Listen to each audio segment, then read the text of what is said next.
A huge weather pattern change will be coming to the United States over the next few days, and this will bring the risk of even more severe weather, including damaging winds, large hail, and the threat of tornadoes. Additionally, a big cold front is going to be continuing to push through the United States today, with very high winds on the backside of the storm system. Lastly, the tropics are heating up very quickly. We have a new area of development in the Caribbean Sea, and this could become our next tropical storm or hurricane, and this may even affect land.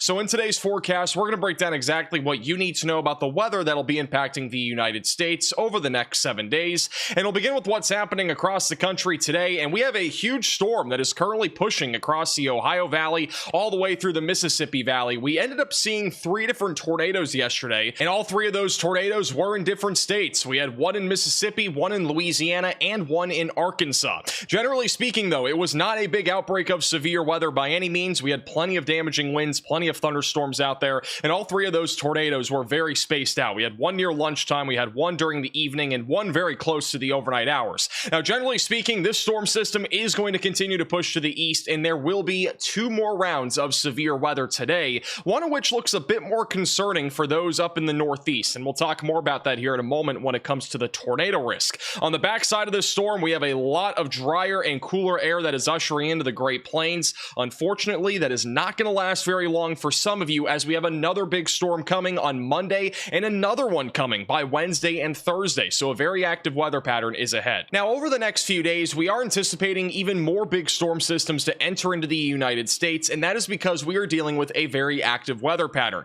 So what I want to begin with is our mid-level flow in our jet stream. This is what it looks like right now. We got a huge storm that is currently located over the Great Lakes region. We actually have very strong mid and upper level flow all across the Northeast, also across the Midwest. 2 things to know with this. The first of which, we have much colder weather on the backside of this low pressure system. So temperatures are going to drop throughout the day, especially across the Midwest and the Ohio Valley. The other thing I want to point out, the winds are pretty strong across the Northeast, but overall, storms that develop today are not going to really build up in height much, which means the tornado threat should stay limited. However, there will be a sneaky tornado threat during the overnight hours that I am pretty concerned about. We're going to talk more about that here in just a moment. As we go into Monday and Tuesday, that storm will move across the Northeast, and we'll be done talking about that storm Monday night. While that is happening, we have another big storm that is going to make its way across the northern plains and the upper Midwest. This is not expected to bring anything in the way of severe weather, but there will be some showers, isolated thunderstorms, and there will even be some snowfall for parts of the northern plains and the Rocky Mountains. So this will be one of the first winter storms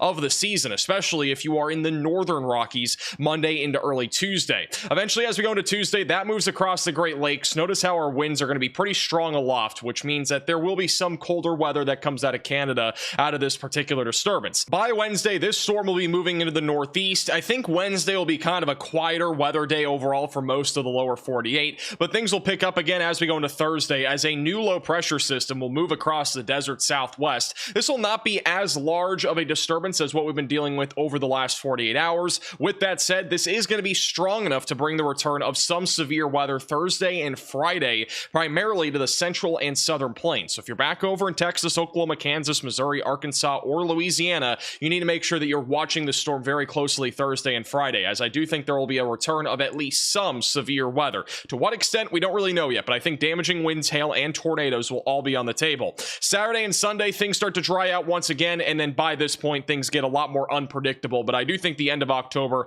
will probably end off with a bang. Another big storm most likely will be coming by that point. Now let's put this all into more simplistic terms with the future radar for the next few days. Beginning with today, we have a big area of showers and thunderstorms all across the Great Lakes and back into the southeast. High pressure is building across the Great Plains as well. Pretty high wind gusts across the board from the Midwest back into the Northeast with this big storm system. Late today and into the overnight hours, we're expecting this storm to weaken and also move into Canada. There will still be some remnant severe weather continuing into the overnight hours across parts of the Northeast. Once again, we're going to go more in detail on that here in just a few minutes. While that is happening, a new low pressure system will be forming across the northern plains, and this one's going to be pretty intense, bringing some snowfall to the northern Rockies and the northern plains. On the flip side, very high winds are likely on Monday across much of the Great Plains, also through the Great Lakes. So get ready for a very windy Monday.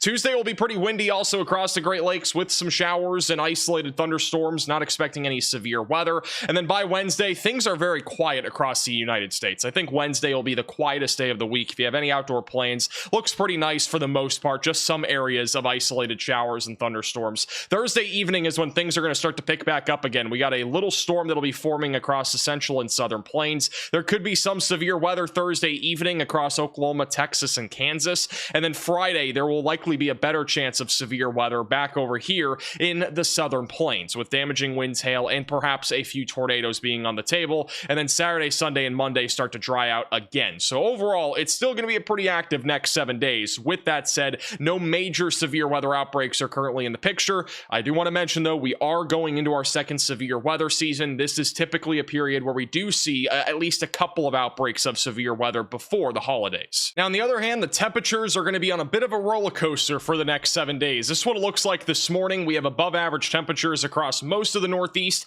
On the backside of this low pressure system, there are plenty of areas dealing with below average temperatures, many areas about 5 to 15 degrees below average, even some freezing temperatures across the central and northern plains this morning. By Monday and Tuesday, we're going to see that cold air move its way into the Northeast. Another little area of warm air will build across the Great Lakes back through the Gulf Coast. But on the backside of that intense low pressure system on Monday is another shot of cold air. This will drop temperatures by about 10 to 20 degrees across the northern plains and the Midwest, mostly happening on Monday and Tuesday. Wednesday and Thursday, that cold air will continue to sit across the Midwest all the way through the Northeast. Unfortunately, the summer weather is gone for these areas. And then as we go into Friday, Saturday, into Sunday, things are going to be kind of in a mixed stage across most of the country. Some areas will be above average and some will be below average, but no really concentrated areas of any sort of heat waves or Arctic blasts are coming anytime soon. And these are some of the temperatures that we can anticipate over the next few days. Beginning with Monday morning, many areas across the Midwest and the Ohio Valley will be waking up to 30s and 40s. Not expecting too many freezing areas, though, for Monday morning.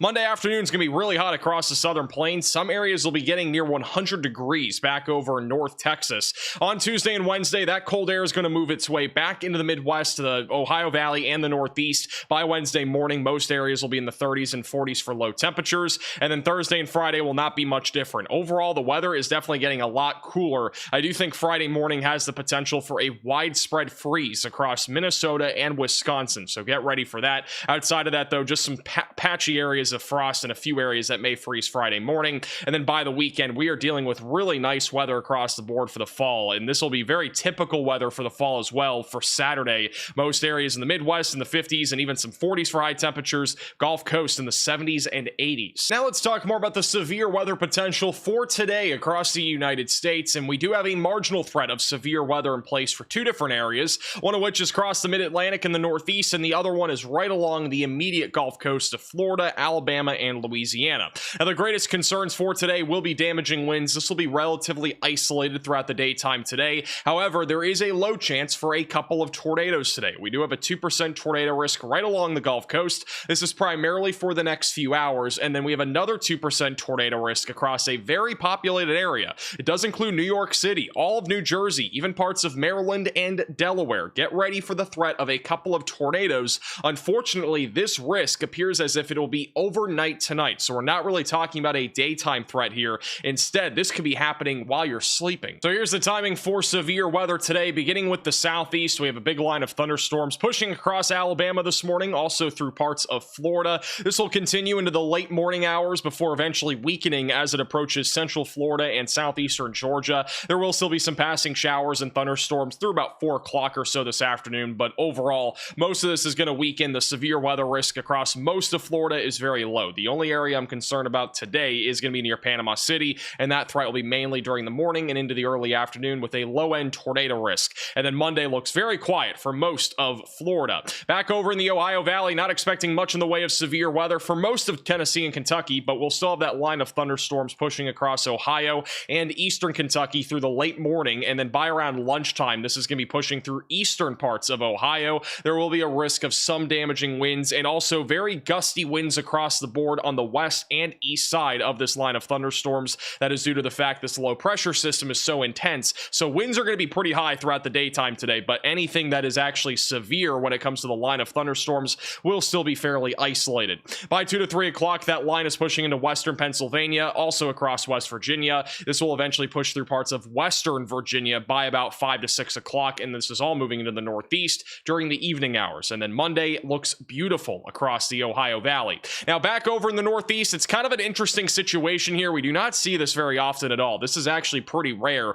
We have a tornado risk that is expected to develop after midnight tonight across the Northeast. These are your significant tornado parameter values, and we do have a corridor where there will be some spin in the atmosphere back over New Jersey, Pennsylvania, and also near New York City. And keep in mind that pictured here is 2 a.m. tonight. This is very late tonight, so make sure that you have multiple ways to receive warnings and have a tornado action plan in place in case you do get under a tornado warning tonight. As we go into the morning hours, this tornado risk will likely continue into southwestern New England. There may be an isolated tornado risk all the way through Rhode Island and western Massachusetts. I think the tornado risk will die down as we go past sunrise tomorrow across southern New England, and then by that point, it's just all going to be just showers across the board and colder weather on the backside of this low pressure system. So once again, line of thunderstorms moves across central Pennsylvania, western New York this afternoon, and this line of thunderstorms will weaken as we go past sunset tonight, and then we'll have new storms that fire up after midnight across parts of New Jersey, New York, and eastern Pennsylvania. This is going to be pretty messy, but there will be a few low-top supercells in this area that try to rotate and produce the potential for a couple of tornadoes. I think if we do have any sort of tornado risk that does materialize here, it'll be primarily from about 1 to 4 in the morning, and then as we go into the early morning hours across New England, we'll have a line of thunderstorms pushing through parts of Massachusetts, Rhode Island, and Connecticut. The main concern with these by about 8 to 10 in the morning will be primarily damaging winds, which will be isolated. There is a low chance of a spin-up tornado, and then we're basically done with any sort of risk of severe weather by about 12 o'clock tomorrow. So overall, it's going to be pretty active next 24 hours. A lot of this is just going to be storm activity with some gusty winds, maybe some small hail. The tornado risk is not that high. It's very low, actually, but I do think there's at least a threat for a couple of brief tornadoes overnight tonight. And shifting gears to the tropics, we have a new area of development in the Caribbean Sea. This is an area that I would be watching very closely if you're in the Greater or Lesser Antilles for the next several days. There is growing confidence that a tropical storm or hurricane will develop somewhere in this region. From there, there's a few scenarios that could pan out, one of which is that it could become a tropical storm or hurricane and go towards areas like the Greater Antilles. Another scenario is that this could go right up into the Gulf. This one is a bit questionable at this point, but if that were to happen, this could become a pretty significant storm for the United States. Keep in mind, this is just one of multiple scenarios that could evolve, and then our last scenario would be something going towards Central America. That does not appear likely at this time, but all three scenarios are at play here. And as always, thank you all so much for watching today's forecast. If you are new to the channel, make sure to subscribe down below. Our next video will likely be tomorrow or Tuesday, so click the bell icon so you're notified with the latest updates. Also, while you're at it, check out our 24/7 weather camera live stream on the second channel, More Max Velocity. It's also the top link in the description below. So go check it out and subscribe to the second channel, and we'll see you guys all again in the next video.